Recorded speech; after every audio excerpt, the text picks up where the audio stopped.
Every person on the face of the earth is an expression of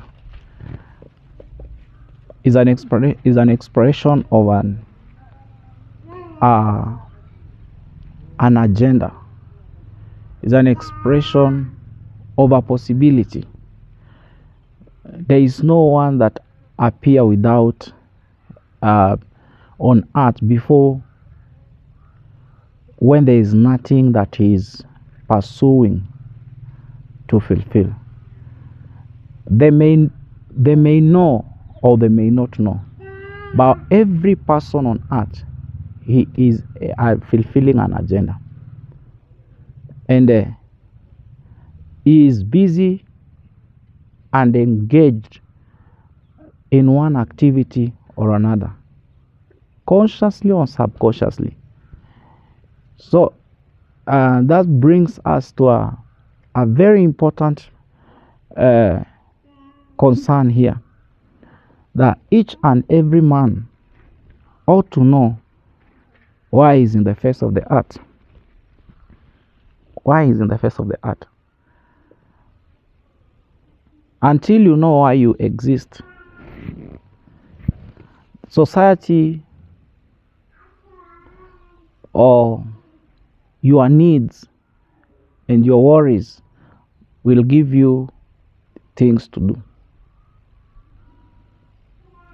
Men that exist without knowing why they are on the face of the earth, they end up being entangled with other things that are really unfulfilled, other things that can never satisfy them, other things that can never make them accomplished in life. And you will have an imaginary pursuit where you think, maybe if I pursue education and I come out with good grades, become an academia, and a giant in the field of academics, you think maybe you will be satisfied. You think if you can become so prosperous financially in the society and be highly esteemed in your society, you will be satisfied. Or if you get married, bear children, and have a home, have a good career, you think that all this will satisfy you. However, it's not so. I've met men and women who seem successful in the society, who seem to have all things that an ordinary man could be looking for, but you find still in their hearts there are void. There is a void in their hearts. There is still a vacuum in their hearts. There is still a heart cry of lack of satisfaction. And sadly speaking, now other people, some people, after trying all other, you've tried education, you have tried family, you have tried financial status being better, you have tried fame, and finding that is not satisfying. Some of them, out of frustration, they settle onto vices. They settle onto activities that destroy them. So today I would like us to go and dig to the genesis. What is really the purpose of existence? Because until you know the reason why you are here on the face of the earth, your life will become an experiment. You'll be trying to experiment this and the other, while time is not static. You end up at the evening of your life finding out that you wasted our time. You never fulfill the purpose of your existence. And you are busy either imitating others that you think are successful, that you like to be like them. Yeah?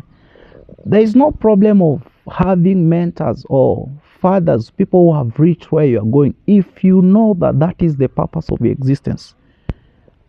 Because the first thing is discovering the purpose of your existence, understanding why you are created on the face of the earth, or the role that you are molded to function, the purpose that you are created to fulfill, the solutions that you are created with to solve the problem on the face of the earth. And this one, nobody can tell you. It's neither in your skills, it's neither in your academics. There are people who read in school courses that now they're not choosing. That after some time, when they stumble into the purpose of existence, they left it.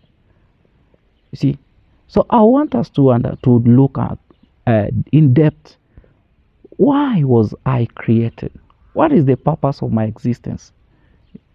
Because no man can tell you, the way I said, the one, only the Creator, God, the sovereign Creator, Elohim, Him alone can tell us our purpose. Man cannot, because by the virtue of age, the oldest man on the face of the earth, let me say even if you are 200 years, you lack the capacity to advise a fellow man. Because this world we are in is too old. It's 5,000 years plus in existence. And if somebody is 100 or 200 years old, wants to advise you, he will at most advise you basing on the experience, or basing on the experience of his age, the familiarity that he has been, how long he has been on the face of the earth. And he will advantage us basing on the dynamics and the metamorphosis of the earth. The information that was and the civilization that was before cannot be of much solution or much of help now.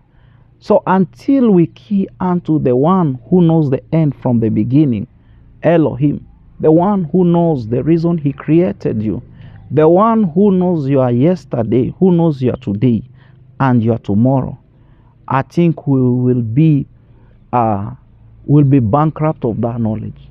That's why it's only the one who is the ancient knowledge, the ancient wisdom, the one who knows the end from start. Is him alone that can advise. That's why I want us to dive into our Bibles and begin to excavate that truth today.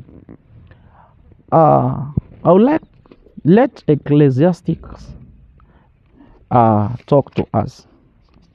I'll begin with Ecclesiastics chapter number 13. Ecclesiastics chapter number 13. Sorry. Ecclesiastic, let me come.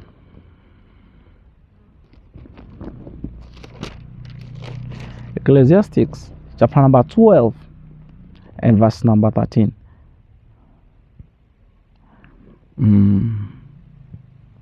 Let us hear the conclusion of the whole matter. Fear God and keep his commandments, for this is man's all. For God will bring every work into judgment, including every secret things, whether good or bad. Can we check this same scripture, same chapter, same chapter and same verse, but in a different translation? In a different translation, he say, All has been heard. The end of the matter is fear God, revere and worship Him, knowing that He is, and keep His commandments. For this is the whole.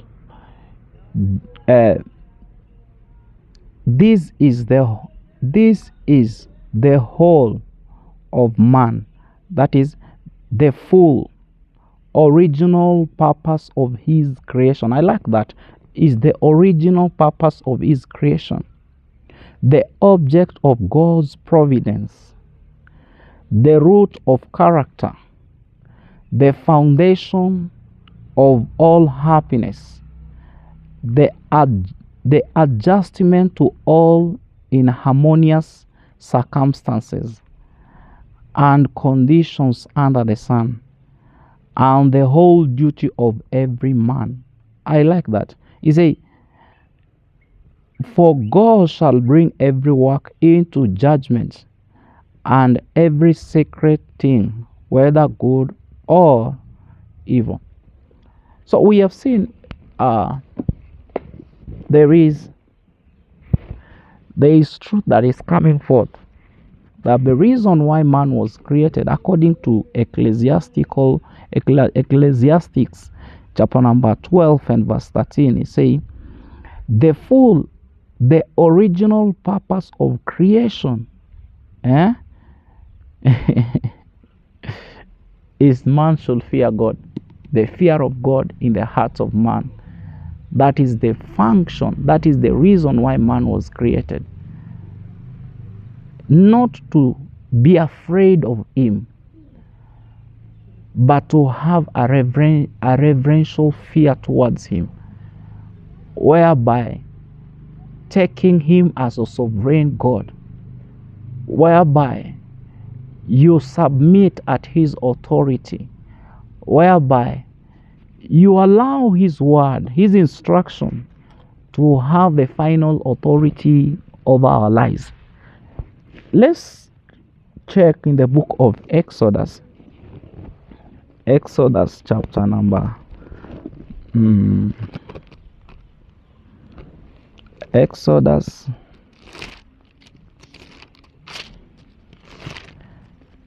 chapter number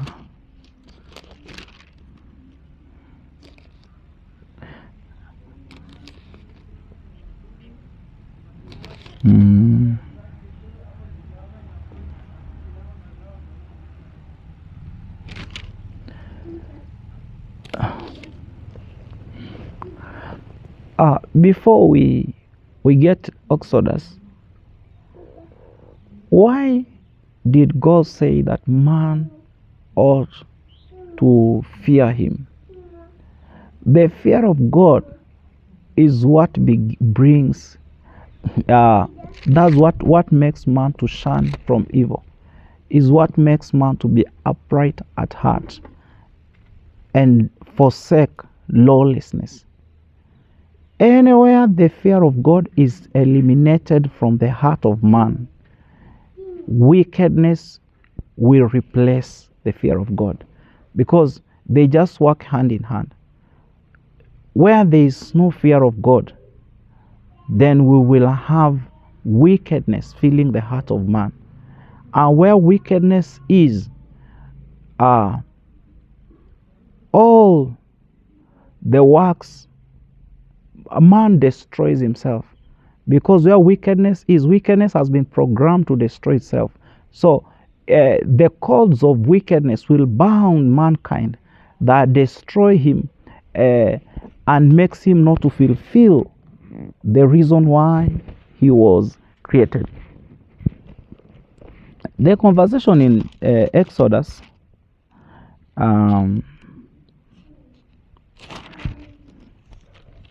Exodus chapter number 12.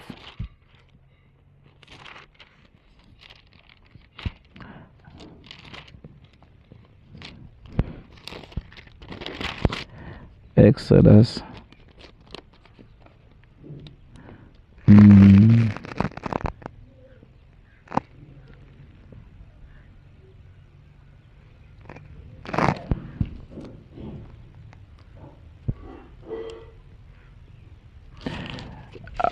This God had appeared unto his servant Moses.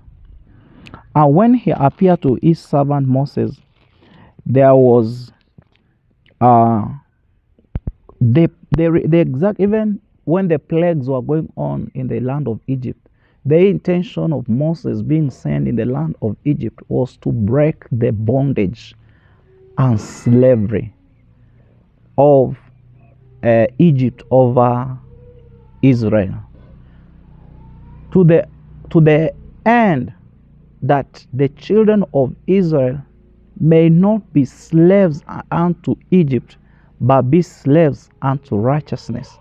When you read the book of Romans chapter number 6, Romans chapter number 6,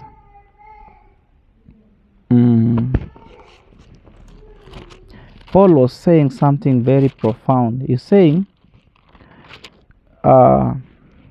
beginning from verse number 15, he say, what then? Shall we sin because we are under law, but not under grace? Certainly not. Do you not know that to whom you present yourselves slaves to obey, you are that one slaves whom you obey, whether to sin leading to death, or of obedience leading to righteousness? So, loyalty, Egypt was a type of wildness. Because whenever Egypt is mentioned, it comes with bondage, with slavery, where you are subjected into servitude against your will. The same book of Romans, Paul go ahead and say that he was saying that if I do that which I do not will to do, it means I am a slave. So slavery is a product of being subjected to do what you personally don't wish to.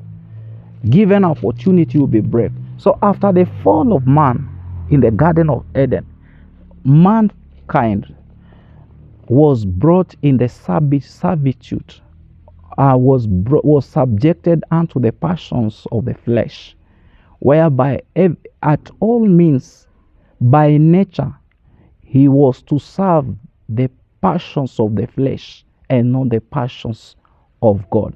So that servitude is a type synonymous to Egypt. When somebody is in Egypt, it means you are under the captivity of Pharaoh. Are you understanding me? So your servitude is to please the Pharaoh. But when Moses comes, the purpose is he comes and then the Passover lamb is slaughtered, applied on lintel to break the backbone of Egypt. That is a type and a shadow of the Passover lamb, Jesus Christ, that delivers mankind from the slavery of the flesh and carnality, then translates him into the servitude of righteousness that turns into eternal life. Now, why did God allow Moses to deliver the children of Israel? You hear that he says, let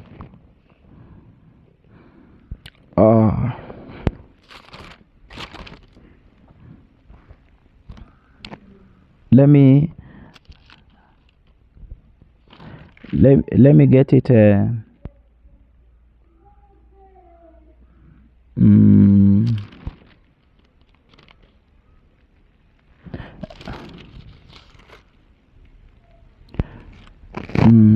Here is saying, let me get from there's a scripture I'm trying to locate here. Let me get it from chapter 3. Chapter 3 that say, begin from verse number 12. Okay, 11. Then Moses says to God, who am I that I should go to Pharaoh and that I should bring the children of Israel out of Egypt. So he said, I will certainly be with you, and this shall be a sign to you that I have sent you. When you have brought the people out of Egypt, you shall serve God on this mountain. You shall serve God on this mountain. So the purpose for deliverance from Egypt was that the children of Israel may come at the mountain of God and serve him. After, we will see later when God has given Moses the instruction and the way how the children of Israel should carry out the service. This is the first time God is identifying himself with a people as a community. After deliverance from the land of Egypt, God personally identified himself with this group of people. But how is it? You find that prior to this, God fellowship with man in the places where there was no temple. The temple that God used to fellowship with man was the body, the human body as the temple, not a physical structure, not a physical place whereby man had to go and meet God. We find Elohim fellowshipping with Adam at the cool of the day. So they fellowship, they communed. But after rebellion, you find that God closed that dimension. There was no fellowship again. But God in his in the relationship, they are now changed, whereby God could by his grace, he could appear. His grace could appear to some few people. You get to reserve the seed of the woman that will come and deliver the human race. So how did this happen? We find that previously we find Noah walked with God. We find Seth walked with God. We find there is this Enoch walked with God. But there is no specific place that these people went, like it was in the after the liberty from dominion of Pharaoh in Egypt. The children of Israel went on Mount Sinai, and God gave them the 10 commandments, whereby the tent of tabernacle was erected, and people could meet the fellowship or the communion of God. The possibility of God, his dimension, could be trapped from that system. So initially, God fellowship with man without where there was no temple. The body of a man was the temple. Are you understanding me? Now, so the service was of the heart, not outside. It was within. You could begin to serve God. You serve him in your spirit. Paul come and say, God is my witness, in whom I serve in truth and with my spirit. So the service was before the temple was the service towards God. We only see it outside as the overflow of what is happening in the human spirit. That is how it was. Are you understanding me?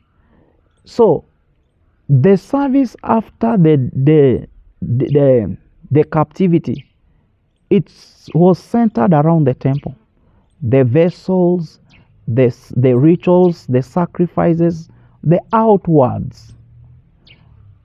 It was just ritualistic, preparing for the coming of the Anointed One, who will release his anointing, his spirit upon mankind, that man may be it may be installed again with the facility that he missed, that he may serve him. So the purpose of man creation was to serve God, and you cannot serve God without the presence of his spirit. So his spirit is what enables us to serve him.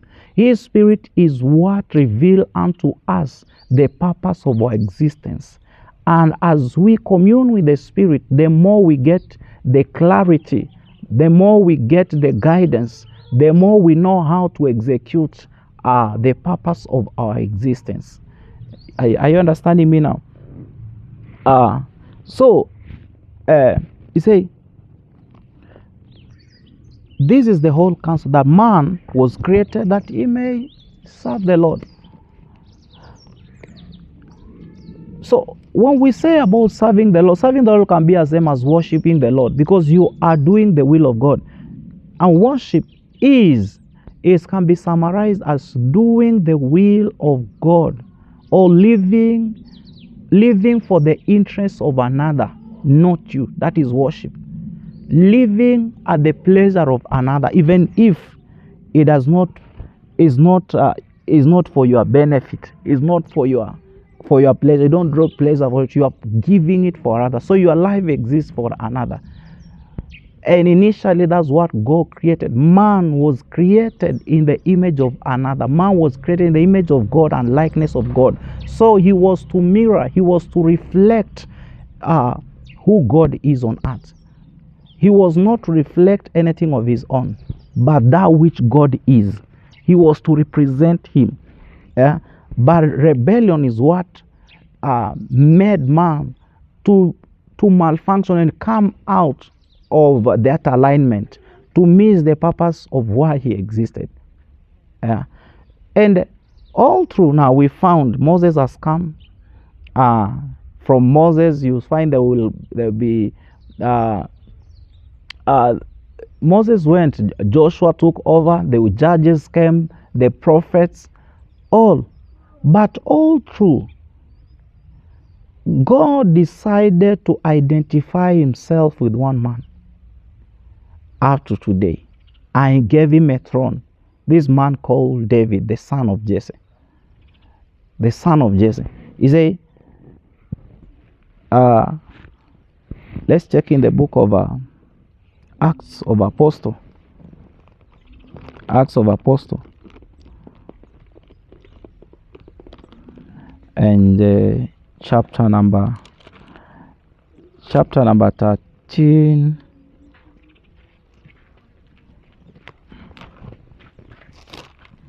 Acts of Apostle chapter number 13 and verse number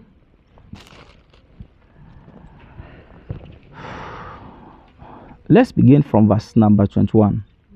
And afterwards they asked for a king. So God gave them Saul the son of Kish, a man of the tribe of Benjamin, for 40 years.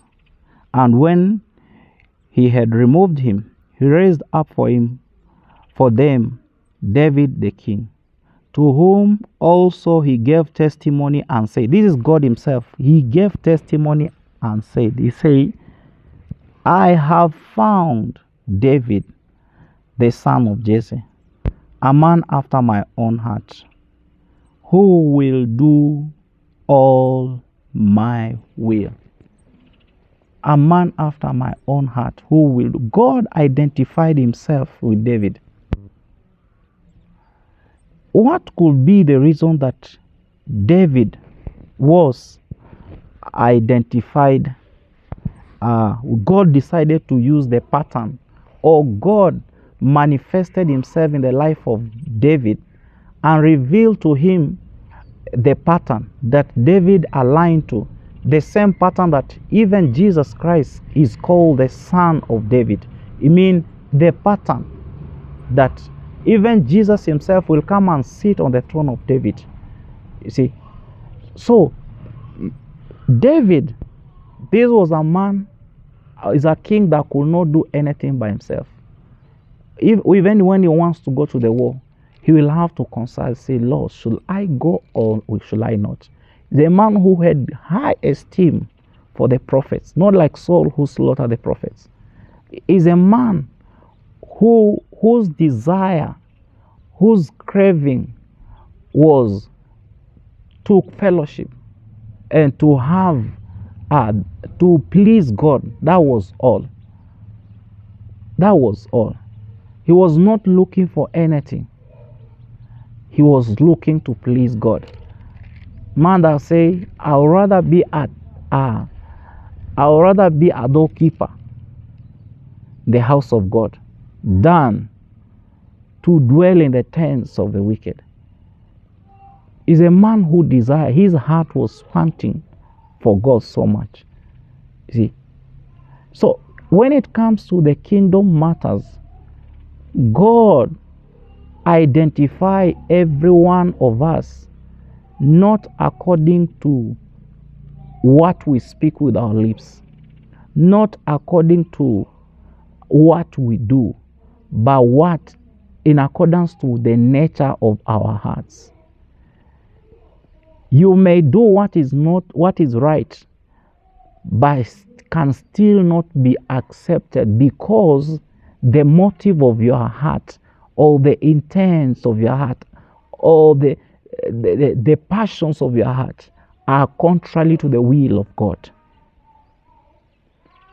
So David, he said, I found David, the son of Jesse, a man after my own heart, who will do all my will.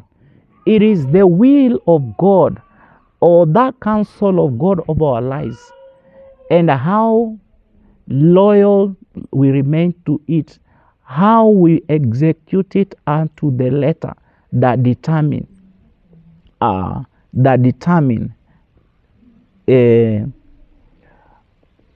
if heaven will recognize us or will not. Sadly speaking, in the world of men, unless we understand this, men can clap for us, men can celebrate us, men can see us as great men of God, as great teacher of the word, as great evangelists, as great pastors. Wherever according to heaven, we have lost the mark. We are not doing according to the will, according to the instruction that God gave us. Just like servant Moses, in the eyes of all the Jews in the wilderness, when he struck the rock, when God had commanded him to speak to it, the results were present. And everybody around could have seen, since water came out, Lord God Almighty had, he's the one who is accepted by God. But when you go according to his instruction, you find that he was not supposed, so that he had gone against to the instruction, though there was results. And according to the justice system of heaven, he was found wanting. And what does that mean? That denied him from entering the promised land.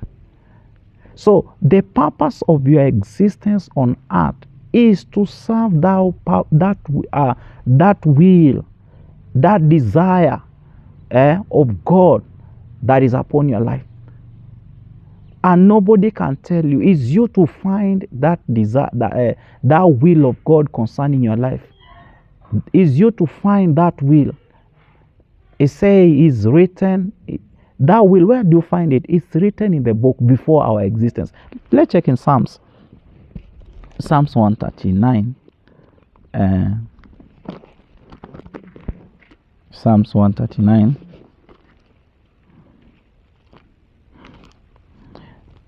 Psalms that one. We cannot find this in school.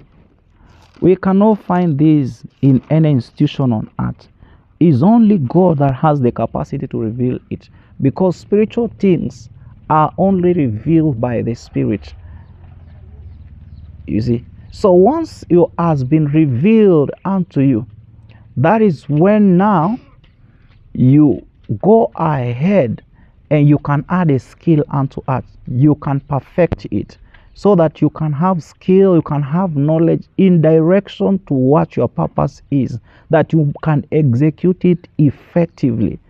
But if you are not aware of your purpose of existence, you may go in the field to study. So your pursuit can be you are pursuing for financial fatness. You are pursuing maybe for the prestige of education and having the highest academic honors, or you are pursuing it can be church ministry or whatever thing you are doing. The intentions and the purposes and of your pursuit may not be aligned with the will of God. So until you have known the will of God, until you've received marching orders from Him, then you will know how best will run according to the instruction, so that you don't run as anyhow, but run according to the instructions or the rules of engagement, that you may receive a crown. So see what Psalms 139 says. Say, verse 13, for you formed my inward parts, you covered me in my mother's womb. I will praise you, for I am fearfully and wonderfully made. Marvelous are your works, and that my soul knows well. My frame was not hidden from you when I was made in secret and skillfully wrought in the lowest part of the earth. Your eyes saw my substance, being yet untold, and in your book they all were written, the days fashioned for me, when as yet there were none of them. Are you seeing it? It's the days fashioned for me. You can say the days designed for me, the days programmed for me, the number of the years you're supposed to spend, how everything programmed, the city you ought to stay, who you are supposed to marry, the course you are supposed to read that will help you execute the mandate on the face of the earth.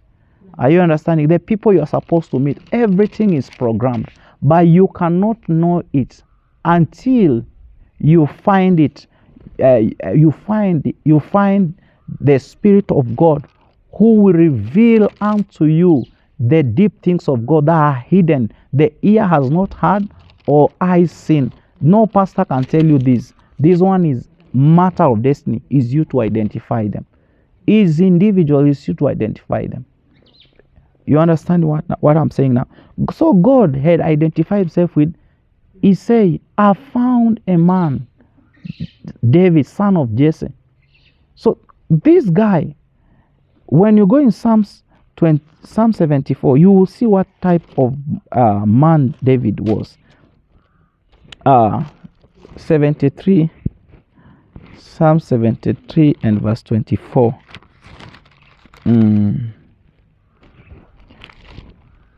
He say, 73 and verse 24, he say, you will guide me with your counsel, and afterward receive me into glory. Verse 25, whom have I in heaven but you? And there is none upon the earth that I desire besides you.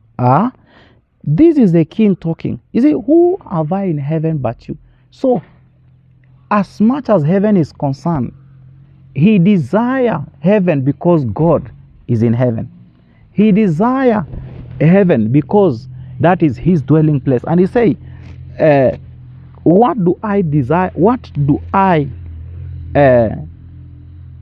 say? Whom have I in heaven but you? And there is none upon the earth that I desire besides you. This means there is nothing on earth that he desires besides God. He had a throne. He has a crown on his head. But all this he's saying that he cannot compare the glory that the kingdom and the power of his kingdom carry, the chariots and all the the pleasure of the palace, with the presence of heaven. So he's saying he is only on earth. What he desires is him. Even when he go to heaven, what he desires is him. He desires God. It means this is a man who has known that the purpose of his existence was to serve the Lord and to serve his will. So it means when he was on the on the throne, he used the throne not for his selfish ambition. He used the throne to fulfill the purpose of God. When he was in the war, he was not fighting the war because of his personal need, not because of anything he wanted to achieve. He was fighting it because it was what pleases heaven at that time. When he was conquering the nations around, he was executing the pleasure of heaven at that time. So every act, every word, everything that he involved himself in, it was for the pleasure of heaven, not for the pleasure of himself. So you find that is what determine the purpose of man. How well you execute your life, how faithful and loyal you execute your purpose here on earth is what determine how best heaven will rejoice because of you. You understand? Somebody like John the Baptist at this birth, he say, and people will rejoice. Why will rejoice? He patterned his life, his menu, how he feed, his dress code, his lifestyle, until he fashioned after the spirit of, until he was able to trap the spirit of Elijah in his natural human body, so that he can call men, that apostate generation, to order. You understand? So see what Jesus himself, he say, my food, that is in John chapter 4, my food is to do the will of God. So though they brought him food, after he had sent the disciples to go, it's in John, let's read it. John chapter number 4. John chapter number 4 and verse number 34. Jesus said unto them, my food is to do the will of him who sent me, and to finish his work. So his pleasure, his desires, his satisfaction came only when he is doing the will of God, and to finish that which he was sent to do. You see? So you find that though Jesus Christ who came, he was healing the sick. Jesus Christ came, he multiplied the bread, he fed the poor. Jesus Christ came, he raised the dead. But the raising of the dead, that was not the real reason why he came.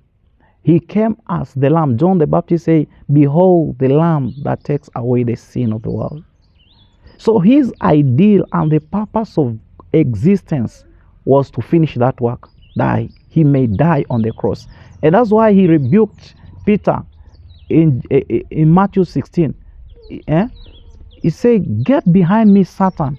You survive the things of men and not the things of God. When Peter tried to talk him out from going to the cross and saying no, because Peter was expecting a political leader. They wanted him to be an emperor, to be crowned as a king of that nation. You understanding? But he understood his purposes and he rebuked Peter. So every energy, every strength, every time that he had, he spent it towards that purposes.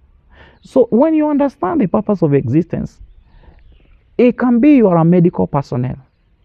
Your career can only be a means that helps you to execute. Your marriage can be just a means to execute. Your business and finances can only be the tools that you require to execute that purpose. So every person is known by the purpose he is pursuing, not by what you are gathering. Because at the end of the day, nothing you have amassed, at the end of the day, none of your the degrees and the academic qualification is not usable in the next world. It should be profitable for us that the papers we get, the education system we get, is to equip us to become effective in executing the mandate or the purpose of our existence. The money we get is, even if it's not for us to amass and be among, to enter the records of them who are amongst the people that are rich or who have it. That's not the intention. The intention of the money that we collect is to use it as a tool to execute, or to have the, to facilitate us and to finance us execute all the things we are supposed to execute while time is there. Because once you die, there's nothing you can go with it. And in doing so, that's why you hear you are putting your treasure into the bank of heaven.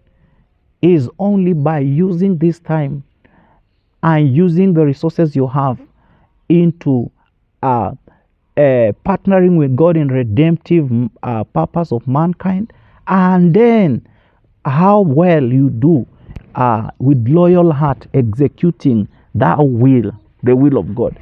So here comes the whole purpose of man is to serve or to worship God. There is choice lay upon us. You can choose to submit or choose to refuse.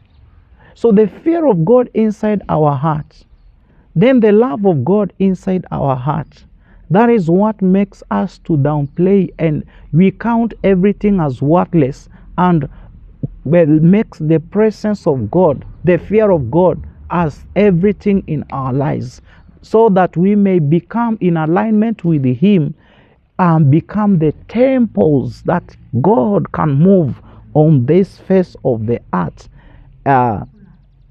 and allow His possibility prolong on the face of the earth. Because when we are vessels and we have not aligned, we will restrain, or we will hinder His dimensions from being manifested in the realm of men. You understanding? So that is where the worship comes.